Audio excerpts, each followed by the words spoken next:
সেই সদস্য আমরা পাচ্ছি না।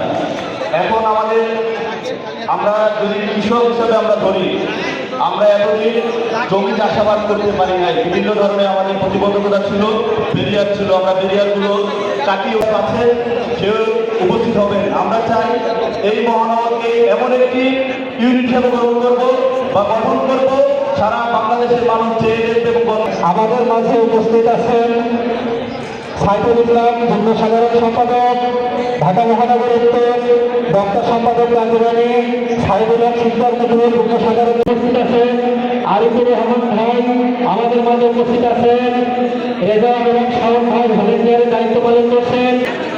আপনি যদি একদিন নারীদের সঙ্গে বসে 10 মিনিট কথা এবং পদবীর ঊর্ধ্বে মানবিক রাজনীতি করবেন। আরো অনেকে বক্তা ছিলেন আমাদের মাঝে উপস্থিত ছিলেন। আরিফুর রহমান রনি সহ সাংবাদিক বক্তব্য দিতে পারছি না এই পর্যায়ে। কথা তো অনেকেই ছিল, কিন্তু বিপিনুরের আগমন,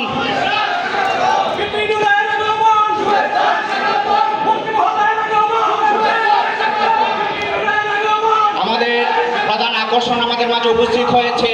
যেহেতু আমরা নতুন একটি সময় পার করছি এবং গণ অধিকার পরিষদের ভিত্তি পেয়েছিলাম, সেই ভিত্তিকে পেয়ে আমরা টেকনাফ থেকে তেতুলিয়া সমগ্র বাংলাদেশে গণ অধিকার পরিষদের বিস্তৃতি ঘটিয়েছিলাম। বিসমিল্লাহির রহমানির রহিম।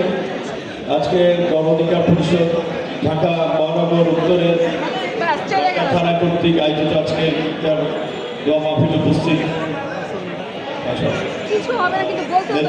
সেই প্রতিরোধ ঢাকার 4টা গুরুত্বপূর্ণ পয়েন্টে বিশেষ করে হয়েছিল। সফল হওয়ার একটি অন্যতম প্রক্রিয়া, যে জুলাই গণ অভ্যুত্থানকে কেন্দ্র করে আজকে এই পরিবর্তিত নতুন বাংলাদেশ, যেই বাংলাদেশে গত ফেব্রুয়ারির একটি অবাধ সুষ্ঠু নিরপেক্ষ নির্বাচনের ফলে আমরা আজকে এমপি হয়ে আমরা প্রতিমন্ত্রী হতে পেরেছি। আমরা সেই জুলাইয়ের আন্দোলনের সহযোদ্ধাদেরকে আমরা শ্রদ্ধার সাথে স্মরণ করছি এবং এই জুলাই আন্দোলনের মতো পরিস্থিতি যেন আগামী বাংলাদেশে ভবিষ্যতে তৈরি না হতে হয়, সেজন্য আমাদের রাজনীতিবিদদের এখান থেকে শিক্ষা নিতে হবে। ক্ষমতা পেলে মানুষের উপর অন্যায় অত্যাচার অবিচার করা যাবে না, ক্ষমতার অপব্যবহার করা যাবে না, যেটা আমাদের মাননীয় প্রধানমন্ত্রীও শুরুর দিনে ক্যাবিনেট মিটিং থেকে শুরু করে কর্মশালা থেকে প্রতিনিয়ত আমাদেরকে স্মরণ করিয়ে দিচ্ছেন যে আমরা 5 বছর একটা দায়িত্ব পালনের জন্য জনগণ আমাদেরকে সমর্থন দিয়েছে, আমাদেরকে ভোট দিয়েছে। 5 বছর পর আবার জনগণ কিন্তু তাদের আয়নায় আমাদেরকে দাঁড় করাবে। সুতরাং আমরা যদি ভালো করতে না পারি, আমরা যদি ভালো কাজের মাধ্যমে জনসমর্থন ধরে রাখতে না পারি, তাহলে কিন্তু আমাদেরকে জনগণের কাছে জবাবদিহি করতে হবে। এবং বর্তমান সরকার জবাবদিহিতামূলক একটি শাসন ব্যবস্থা নিশ্চিত করতে চায়, জনগণের অধিকার নিশ্চিত করতে চায়, সুশাসন নিশ্চিত করতে চায়। যে কারণেই আমরা দেখেছেন যে নির্বাচনী প্রতিশ্রুতি অনুযায়ী ইতিমধ্যেই আমাদের সরকারের যে ফ্যামিলি কার্ড কার্যক্রম বাস্তবায়ন করার কথা ছিল সেটি শুরু করেছে। আজকে মসজিদের ইমাম, মুয়াজ্জিন, রাজনৈতিক কেন্দ্র আছি, গণ অধিকার পরিষদ, গণশক্তি আন্দোলন এরকম আরো অন্যান্য রাজনৈতিক দল, এবং আমি আশা করি শুধুমাত্র বিএনপির সাথে যারা যোগ করেছে, যোগ্য নির্বাচন করেছে সেই রাজনৈতিক দল নয়, বরং বর্তমান সংসদে প্রতিনিধিত্বকারী সকল দলই আমরা কার্যত জুলাইয়ের পক্ষে শক্তি ছিল।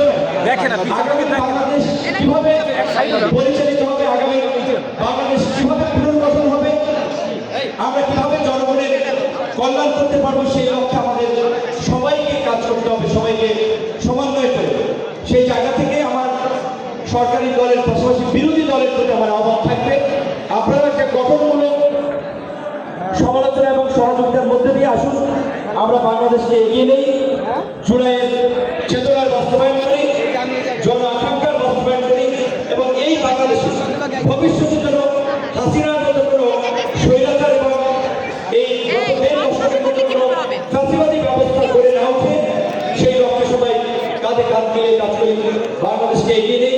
আল্লাহ পাক আমাদের তার খাস রহমত নাজিল করুন, আমাদের দেশ এবং দেশের মানুষের উপরে আল্লাহ বরকত দান করুন, সেই